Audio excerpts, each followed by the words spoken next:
who is the wealthier one that's making a lot of money, but he's not doing right things in his life. He's not spending time with his children and stepping on people's backs. I used that phrase last week. Proverbs 28:6. Better is a poor man who walks in his integrity than a rich man who is crooked in his ways. So, Misael, I've got a bunch of good quotes here, but I'm gonna give you the mic, the floor, for as long as you like, and then when you feel like taking a break or I can't hold back any longer, I'm going to hit you up on a whole bunch of stuff that I want to share on some of these quotes. So give me a break, give me a little rest here, and let me enjoy you. Fantastic, Steve. Thank you very much. I really do appreciate it. Well, last week we started talking about character, and we try to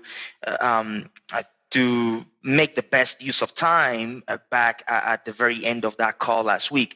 But today we can get a little deeper. And the first thing I would like for us to think about, and Steve, I would like, if you want a little bit of interaction here, is I would like for us to give some definition as to what character is, because it is important that we understand what actually character is. We hear the word a lot, and we talk about character in different ways. But I want to make sure that we solidify a strong definition of what character is. So let me ask you a couple of questions very quickly here. In New York, where are you right now? Just for the record, Steve, where are you right now, this moment, physically speaking, geographically speaking? Where are you right now? I'm in Norfolk, Virginia. Okay, you're in Virginia. I'm in Dallas, Texas. Okay, when was the last time that you visited? There is a very popular statue in New York that I will say most people around the world, there is a large number of people around the world that know that statue, regardless of whether they have been to New York or not. Can you tell me the name of that statue? Do you know what that is? Well, I would say that it's the Statue of Liberty. Okay, and you are in Norfolk, Virginia, right? I'm in Dallas, Texas. If I were to ask you to describe in the position of that statue, how would you describe it? The position of the statue? Yes. Well, the position of the statue, it's uplifted toward the heavens, holding a fire torch that shows the truth. Okay. And assuming everything remains equal, assuming that no catastrophe happens, no tsunami hits New York, or no earthquake, assuming that everything remains equal, what would be the position of that statue tomorrow? Exactly the same. How about a month from now? Yeah. How about a year from now? Yeah, let me say this. 9/11, which has been 9/11. 18, 17 years? Yeah, it's been 17 years ago, 2001. Mm-hmm. I was in the Statue of Liberty with my brother-in-law and my son Andrew and my son Josh. And 17 years, my son Josh was 9 years old. And we went into the Statue of Liberty, to the inside of it. And it's a shell, basically, like an erector set in there. It's just a shell that's got, like all these like scaffoldings everywhere, and it's got stairs. And we walked up to the top, and it kept getting smaller and smaller stairways. And we went all the way up and were able to stand and look out from the crown into the harbor. And it was one of the last times people were allowed to do that for years. I don't know if they reopened it. But I tell you that because we were there 11 days before 9/11, and we walked over to the World Trade Center. We rode the Staten Island Ferry. We did all those things. But what I want to tell you is 17 years ago, the Statue of Liberty looked exactly the same as she does now, as beautiful as she does, shining the light of freedom. And I'm catching on to the beautiful point you're giving. There's a constant here. Fantastic. Great. Thank you for taking us back 17 years ago, and thank you for telling me that it will remain exactly the same if nothing changes a year or 17 years from now. So that's the first definition of character. That's character. Character is when I know your position even though I'm not looking at you. That's character. Character is when I know how you're going to act or what you're going to say, who you are, even though it's been 17 years that I have not seen you. That's character. Character is predictable.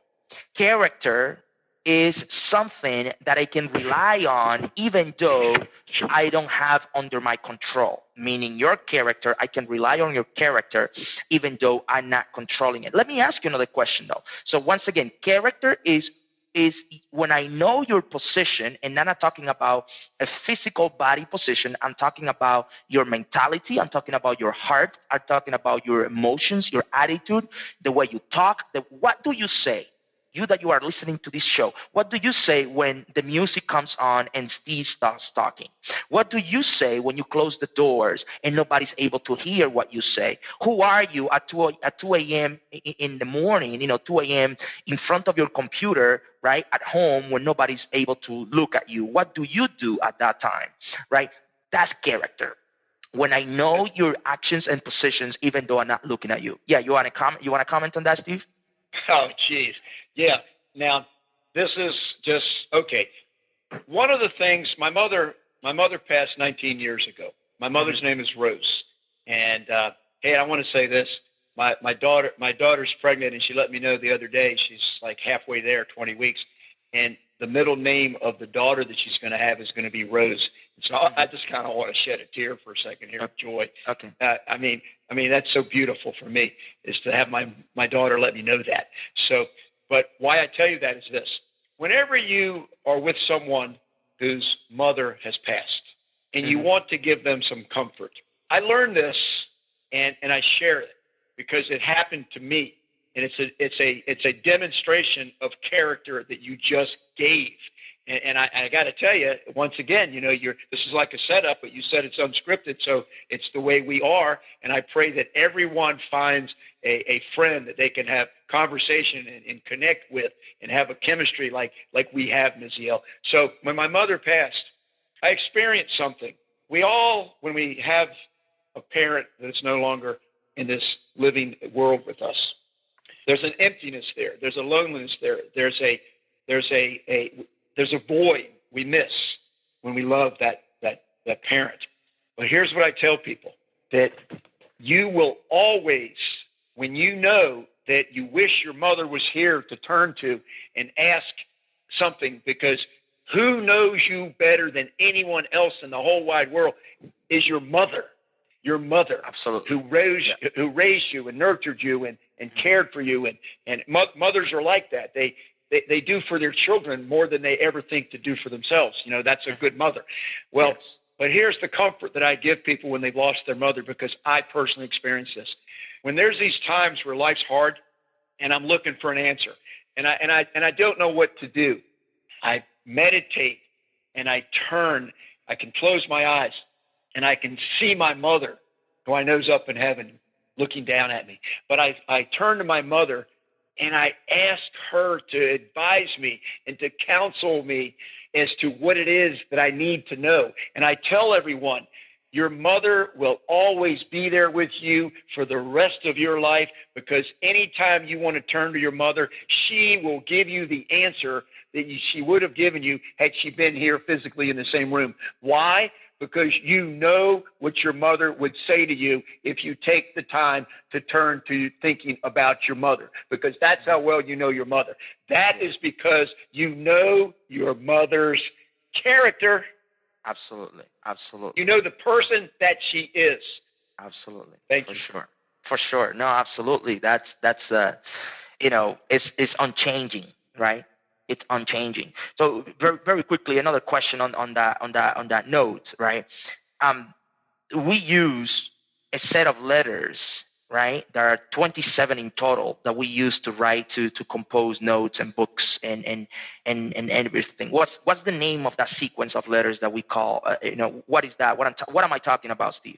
They are characters. Yeah. But why do they call it the alphabet? But what do they call it characters though?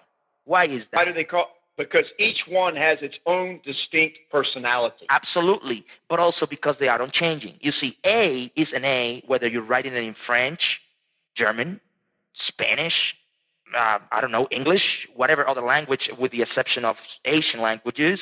But A is an A at 2 a.m. in the morning, 2 a.m., right? A is an A, when it's dark, when it's light. A is an A, and also occupies the same position. You will never see an A in the alphabet after B, or you will never see an A in the middle of X, Y, and Z in the alphabet. You will never see that. A always have the same position. That's why they call it characters. Number, they call it characters. Why? They are unchanging. So what am I talking about? What I'm talking about is that character is a commitment to a set of values without compromise. Wow. Right? Wow. Character is when you commit, right, to a position, to an attitude, to a way of being, to the way to carry yourself, to a way of life. So you are committed to a set of values without compromising those set of values. The Statue of Liberty is not compromising the position because it get cold, or the Statue of Liberty is not compromising the position because it was too hot, or because it was a lot of smoke coming from the World Trade Center when the collapse happened. None of that, because the Statue of Liberty is a character. And because it is a character, it is attached to a position. In our case, as human beings, is a set of values without compromise. The question is, Misael, Steve, what are values?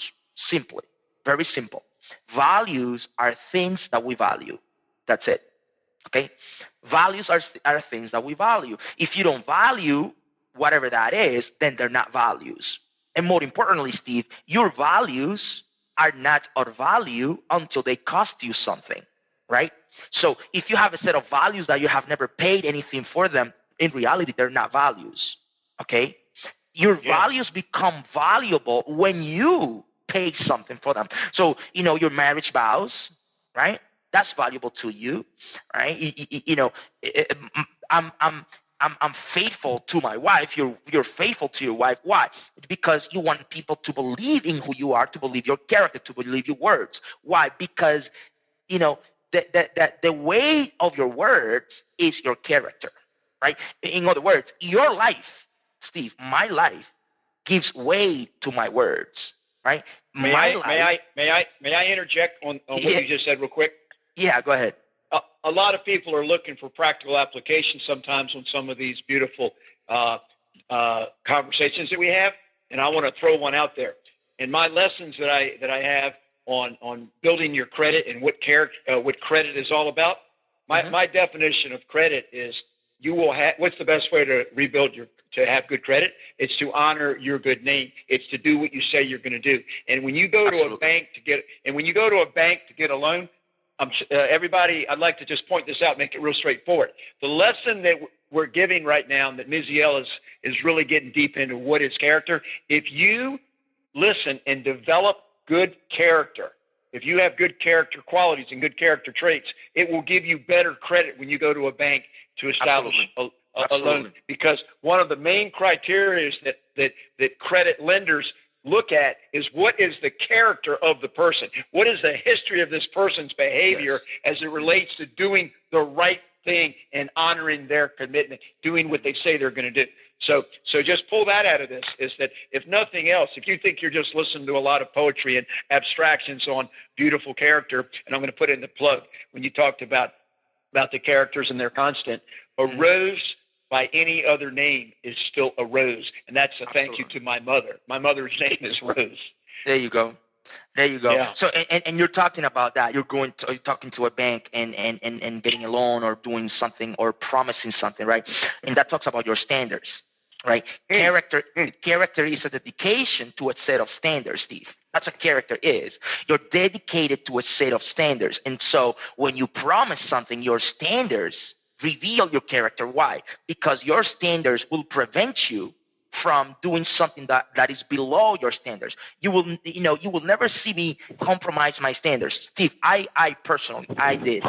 I don't remember sharing this with you, but almost 3 years ago now, I quit a job where I was making $90,000 as a base salary simply because I was asked to do something that violated my character. I left the company cold turkey without having a plan B simply because someone asked me to violate my values and my character, and I quit. Do you know what an excellent synonym for character is? Yeah. integrity. And this is a quote by Tom Dungy, the football coach that retired from Indianapolis Colts. The choice